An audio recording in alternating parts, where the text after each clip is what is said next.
नमस्कार दोस्तों, मेरा नाम रिजवाना शेख है। The ultimate guide to success part 14 continue करती हूँ। सफलता का 10वां नियम, मानसिक अपराध। दुनिया मानसिक पापों से भरी है। हर घंटे कोई न कोई सत्य के उच्च नियमों का उल्लंघन कर रहा है, उन्हें पैरों तले रौंद रहा है, जो कि ठीक है और इसे इसकी जगह रखना त्रुटिपूर्ण है, अपकृत है। किसी का अपनी चेतना के अंधेपन के माध्यम से अपने स्वयं के उद्देश्य को पराजित करना। पुरानी दुनिया के लोगों ने कहा है, जीवन ट्विडलडेडम और ट्विडल्डी के बीच का अंतर है, लेकिन ट्विडल्डी के पास यह है और इसका मतलब है कि जो लोग सचेत रूप से या अन्यथा संपर्क करते हैं और जो हर समय किसी शर्त समय स्थान या व्यक्ति के वास्तविक नियम को व्यक्त करते हैं, जो कभी चीज़ों के वास्तविक केंद्र में दिखाई नहीं देते। मानसिक पाप सफलता की लताओं में तुच्छ लोमड़ियाँ हैं जो जीवन की कई सारी जड़ें खा जाती हैं। मानसिक हमेशा सही समय पर सही काम करना एवं होना और कहने में सक्षम होना उच्च स्तरीय चेतना की मांग करता है, लेकिन इस तरह के कानून के प्रमाण को पास करने के उपाय में हम अपने निजी विशेषाधिकार और प्रकृति के अवसरों को लटका देते हैं। मानसिक पापों के नाम बहुत बड़ी है और हम में से प्रत्येक के पास पाप करने का अपना विशेष रूप है और यह अक्सर उस स्थान को खोजने के लिए सूक्ष्म आध्यात्मिक परीक्षा की मांग करता है जिसके माध्यम से कानून संचालित होता है। ऐसे कई उद्यम हैं जिनमें किसी को बार बार सफलता का सामना करना पड़ता है और फिर बड़ी संभावना से काम को अंजाम दे रहा होता है।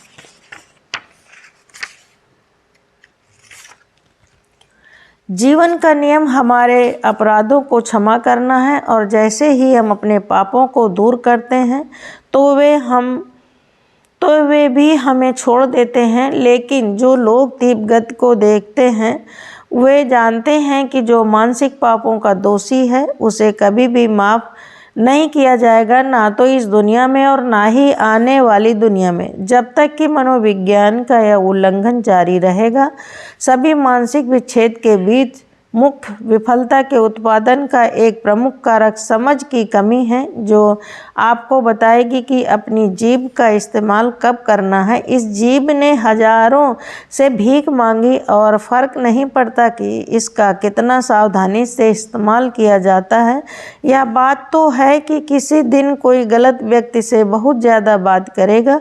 अपने काम से काम न रखने का इतना पाप नहीं जितना कि बातचीत का प्यार। हमेशा ऐसी चीज़ें होती हैं जिन्हें दूसरों को जानने की आवश्यकता नहीं होती।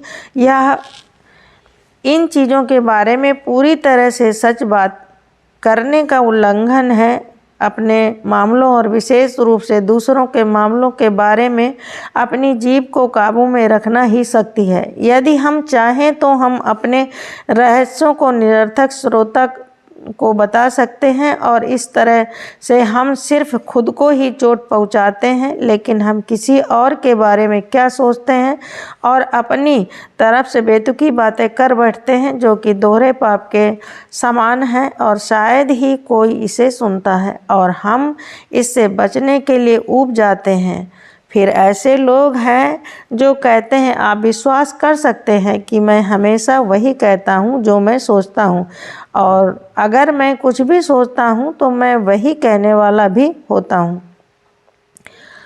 फिर से गलत कोई भी ये सच्चा मनोवैज्ञानिक कभी यह नहीं कहता कि वे क्या सोचते हैं जब तक कि उनकी महीन इंद्रियां उन्हें अवगत न करा दें कि बस यही बात कहने का सही समय है।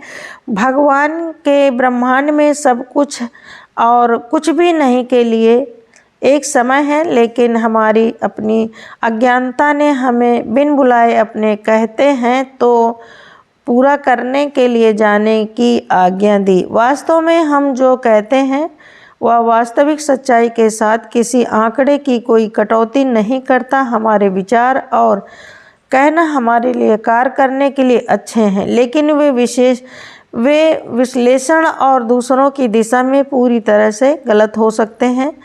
वर्षों के अनुभव और महीन भेदभाव से पहले की चीज़ें जो हम कहते हैं वे हमारे पास वापस नहीं आएंगी और हम केवल अपने आप को नापसंद करते हैं और हम बड़ी उपयोगिता वाले अपने कानून में हस्तक्षेप करके देरी करते हैं।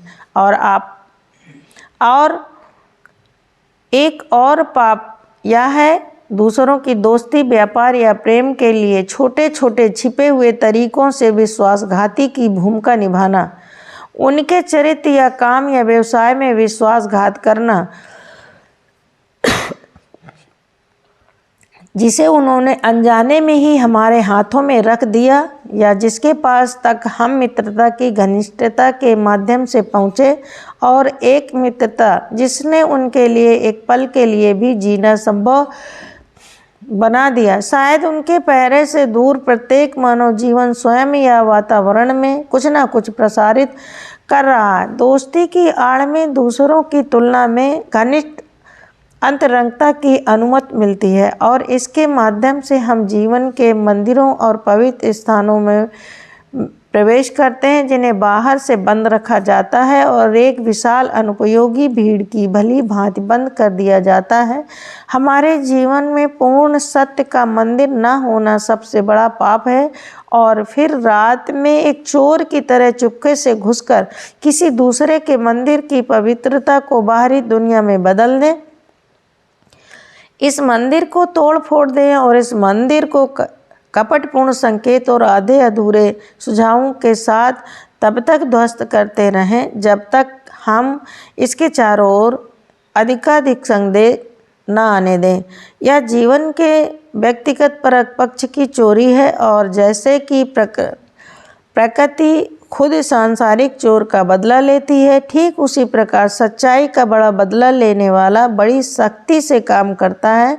यहाँ तक कि खुद नरक का भी अपने बहादुरों के प्रति कोई सम्मान नहीं। जीवन के पथ पर मानवीय शोक कुछ समय के लिए ही रहते हैं, पनपने के लिए कोई फूल कष्ट नहीं सहता सिवा उनके अपने आप के, और अक्सर ऐसा लगता है जैसे कि उनकी विफलता के फूल की पकने की गति धीमी थी, लेकिन धीरे धीरे देवताओं की पीसने वाले मीले उन्हें अपने पास लाती हैं और अपने स्वयं के कानून पास ले आती हैं।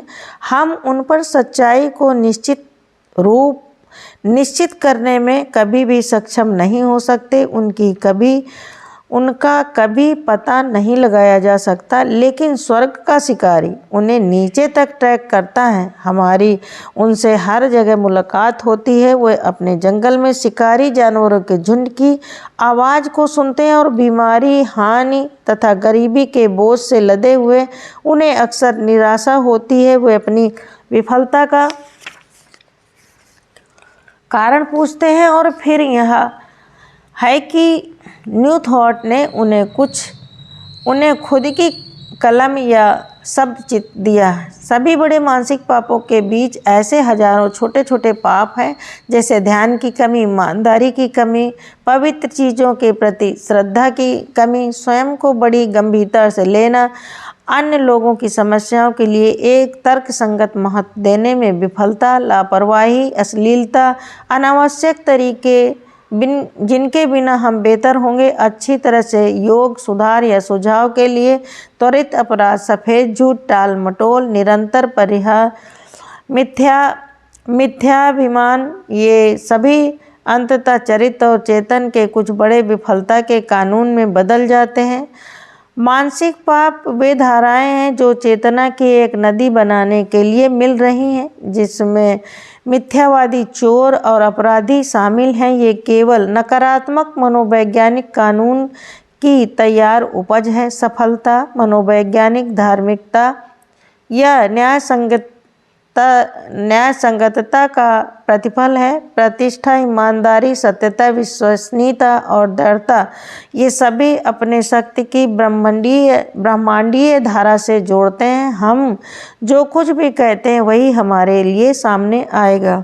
जो एक दोस्त के साथ विश्वासघात करने के बजाय अपना दाहिना हाथ खो देंगे, उनके पास कभी दोस्तों की कमी नहीं होगी और वे उनके लिए सफलता की सीढ़ी बनेंगे जिसके ऊपर वे अपनी सिद्धि के लिए चढ़ेंगे, जिन्हें सिखाया जा सकता है और जो सभी में मिलेंगे और सभी से सीख हासिल करेंगे।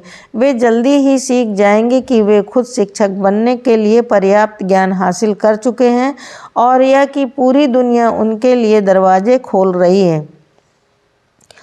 जो मरते दम तक खामोश पहरेदारी पर खड़े होंगे, अगर ज़रूरत पड़ी तो उन्हें पवित्र स्थानों और मंदिरों के सामने जिन्होंने प्रवेश करने की अनुमति दी है, वे एक नई चमक के साथ अपने मंदिरों को चमकता हुआ पाएंगे, क्योंकि इससे बड़ा कोई प्रेम किसी आदमी को नहीं है कि वह अपने मित्र के लिए अपना जीवन लगा दे।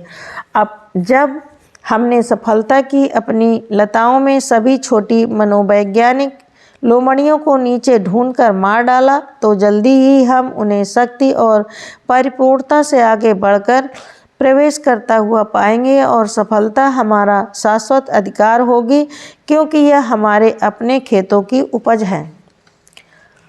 सफलता का 11वां नियम, व्यवसाय लेकिन सत्य नहीं।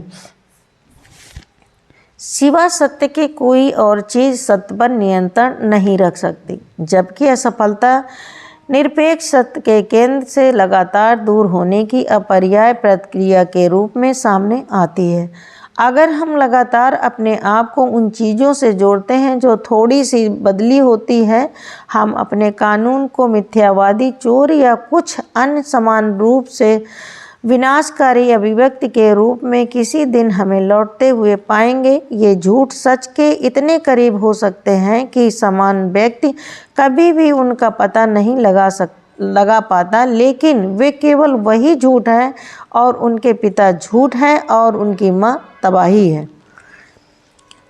व्यापार की दुनिया में हम हर जगह इन विफलताओं की विधियों को पूरा करते हैं। विक्रेता आपको माल बेचेंगे क्योंकि वे जानते हैं कि उन्हें गलत तरीके से प्रस्तुत किया जा रहा है और यही अच्छा व्यवसाय कहलाता है। यह अच्छा व्यवसाय तो हो सकता है लेकिन सही नहीं, और थोड़ी देर बाद आपका उनसे सामना होगा और वे उल्टे बड़े व्यवसाय के साथ संघर्ष कर रहे होंगे। वे भूल जाते हैं या सोचने के लिए कभी नहीं रुकते। विफल कानून दैनिक रूप से तेज हो गया। एक विक्रेता महिला जो पहले सही थी और व्यवसाय जिसके लिए द्वितीय प्राथमिकता थी, वह व्यापारिक उद्योग के लिए क्लर्क के पास गई। पहली चीज मालिक ने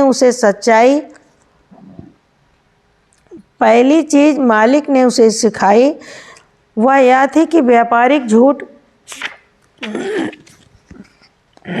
के कानून को कैसे संचालित करते हैं।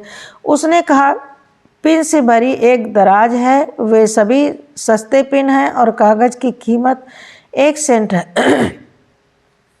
जब कोई ग्राहक आता है तो उससे पूछता है कि क्या उसे 5 या 10 सेंट पिन वाला कागज चाहिए, और कोई बात नहीं, जो वह कहती है उन्हें इस दराज से ले लो। उसने फिर से कहा, बहुत सारे शराबी आदमी यहाँ आते हैं, आप एक आकर्षक महिला हैं। जब भी कोई आदमी थोड़ा सा मतवाला होता है तो उसके साथ प्रफुल्ल रहें और इस तरह उसका सारा पैसा मिल जाएगा। शराबी व्यक्ति हमेशा खर्च करता है और आप जैसी चतुर महिला को अपनी जेब में से 1 सेंट तक निकालने नहीं देता है। यह महिला एक अच्छी विक्रेता थी और उसने अपने नियोक्ता के व्यापार के कानून के तहत 1 सप्ताह तक ईमानदारी से काम किया था, लेकिन सच्चाई से नहीं। उसने क्षण प्रतिक्षण देखा कि कैसे स्वयं उसकी कार्य शक्ति और वह खुद धीरे धीरे अपने स्वयं के वास्तविक सफल कानून का उपयोग अंततः विफलता की विनाशकारी शक्ति के लिए कर रहे थे। और हालांकि उसे अपने और अपने बच्चे के सहारे के लिए धन की आवश्यकता थी, वह इस आदमी के पास गई और कहा, मैं मांस के शोरबे के भोजन के लिए अपनी आत्मा बेचने से इनकार करती हूँ। जब मैं 10 सेंट पिन बेचती हूँ तो वे उस मूल्य का प्रतिनिधित्व करेंगे, और जब मैं पुरुषों को बेचती हूँ तो उन्हें मादक पदार्थ या शराब के कारण होश आ जाएगा। जैसे ही इस नियोक्ता ने उसे मजदूरी दी तो उसने कहा, मुझे खुशी है कि मुझे तुमसे छुटकारा मिल जाएगा, नहीं तो इस तरह की बातों से तो मेरा व्यवसाय ही ठप हो जाएगा। उस दिन से 2 साल फर्म दिवालियापन में थी और विक्रेता मालिक एक अच्छे घर में टिकाऊ हालत में सुरक्षित हैं। व्यवसाय लेकिन सत्य नहीं, क्योंकि यह अपना सामंजस्य बना लेता है। न्याय का नियम अंततः जैसे को तैसा होता है। ऐसे दंत चिकित्सक भी होते हैं जो असफल हो जाते हैं, क्योंकि एक लंबी समयावधि के बाद वे कीमतों और काम को गलत तरीके से प्रस्तुत करते हैं। सीधे साधे या अशिक्षित व्यक्ति को धोखा देना आसान हो सकता है और कीमत को दोगुना करना आसान होता है, क्योंकि एक डॉक्टर का मरीज लिमोजिन में बैठा हुआ फ़ोन करता है और उसके पास पैसे की भी कोई कमी नहीं होती, जैसा कि कोई ग्राहक या रोगी वास्तविक मूल्य का पता नहीं लगा सकते हैं।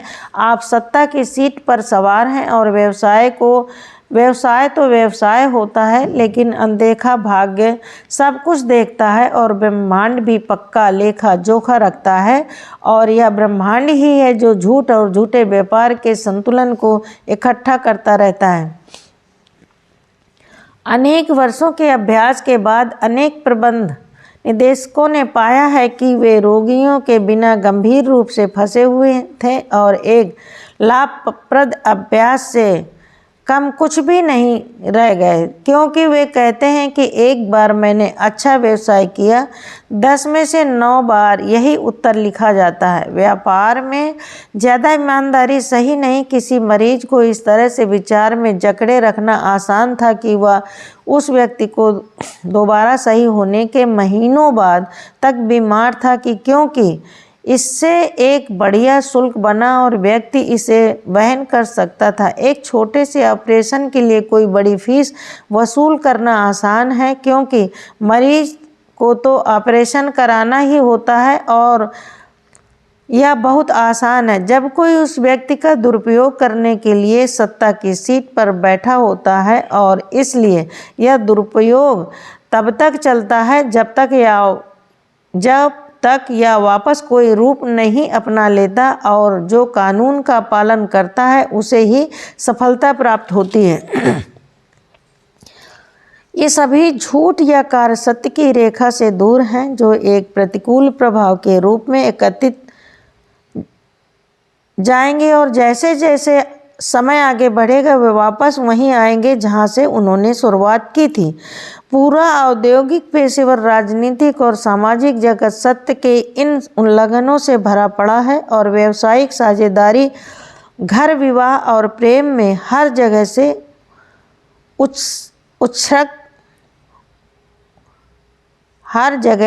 उछल है। और फिर भी गरीब एवं संघर्ष करने वाले लोग पूछते हैं कि इनकी विफलताएं क्यों हैं। शायद किसी भी संघ में इतने झूठे पदों को नहीं बढ़ाया जाता है जितना कि दुनिया प्रेम को लेकर कहती है। दुनिया कहेगी यह वास्तव में प्यार करता है, और फिर अगली सांस के साथ झूठ बोलता है। एक पत्र लिखता है, मैं बहुत खुश हूँ प्रिय, तुम दूर रहते हुए एक अच्छा समय बिता रही हो, जो कि एक स्पष्ट व्यंग है, क्योंकि वह ईर्ष्या के दर्द से बीमार है, और प्रिय तो हमेशा अकेले ही होता है। एक महिला कहती है, मैं उससे दूर दिल से प्यार करती हूँ, लेकिन मैं दिखावा नहीं करती। उसे यह बताना सही नहीं होगा, वरना वह घमंडी हो जाएगा। फिर भी वे इसे प्रेम कहते हैं, और सच में प्रेम के बदले केवल प्रेम ही मिलता है। यह कभी अत्याचार नहीं करता और सच्चा प्रेम हमेशा खुश रहता है। यह कभी ईर्ष्यालु या दुखी नहीं होता। ऐसी संस्था के लिए कोई स्थायी सफलता नहीं हो सकती और यह वही है जिसने दुनिया को बताया कि विवाह और प्रेम एक बड़ी भूल है। इस तरह के विवाह और इस तरह के प्रेम विफल ही होते हैं क्योंकि वे विफलता के तरीकों में से एक हैं, लेकिन सच्चे विवाह और सच्चा प्रेम जीवन की सबसे बड़ी सफलता है क्योंकि वे सच्ची समझ से कानून पर बने हैं, ना कि दिखावे पर। उच्चतम और सबसे बड़ी स्थायी सफलताएं उन लोगों के जीवन के इर्द गिर्द निर्मित होती हैं जो सत्य के लिए दृढ़ता से खड़े होते हैं। जो कोई भी व्यवसायिक सफलता, प्रेम या महत्वाकांक्षा को फलते फूलते हुए देखना चाहते हैं, उसके दिल में सच्चाई का पूर्ण सिद्धांत होना चाहिए। यह कहा जाता है कि आज सभ्यता सत्य को या तो बोलने या जीने की अनुमति नहीं देती। यह पक्का झूठ है जो झूठे राजकुमार की चेतना में रचा गया और उन लोगों द्वारा आगे बढ़ाया गया जो व्यवसायिक जीवन तो जी रहे हैं लेकिन ईमानदारी वाला नहीं। यह कहने के लिए या उनके विकास पर फिट बैठता है और यदि संभव हो तो व्यापक विचार को अपने स्तर पर बरकरार रखें। एक नई सभ्यता का उदय हो रहा है जो सच बोलती है और जिसका व्यवसाय प्रेम, घर और सामाजिक रिश्ते नए एवं सुंदर भाव ग्रहण कर रहे हैं। आज हम जानते हैं कि सत्य की सीधी सड़क पुरानी सभ्यता के जंगल के माध्यम से एक कठिन चढ़ाई है और सच झूठ के साथ, घोड़ों को बदलने के अवसर के साथ हर हाथ को रोक रहा है। लेकिन यह हमारी पूर्ण सफलता का सबसे तेज तरीका है। कोई फर्क नहीं पड़ता कि हम क्या चाहते हैं, बल्कि जीवन की सच्चाइयों के प्रति पूरी दृढ़ता से प्रत्येक क्षण को जीना है। यह बात सही है कि सच को लंबा रास्ता तय करना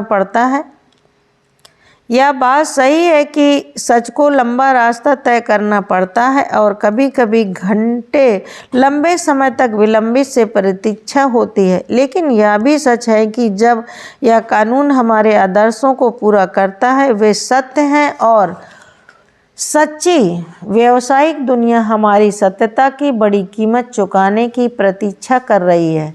दोस्ताना दुनिया हमारे चरणों की पूजा करने की प्रतीक्षा कर रही है क्योंकि सच के दिल तक पहुंच चुका है और विश्वास जानता है कि यह नीचे मौजूद समर्थन की इस चट्टान के माध्यम से अपना काम कर सकता है।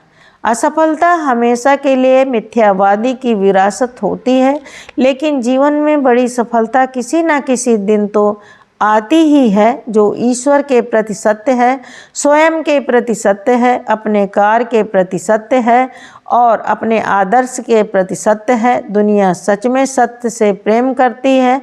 यह उसी को प्यार करती है जो निडर होकर सच कह सकता है और यह उस निष्णात चेतना की प्रतीक्षा कर रही है जो एक तरह से सभी चीज़ों के बारे में सच्चाई बता सकता है, जो अपमानित नहीं करेगा। Thank you.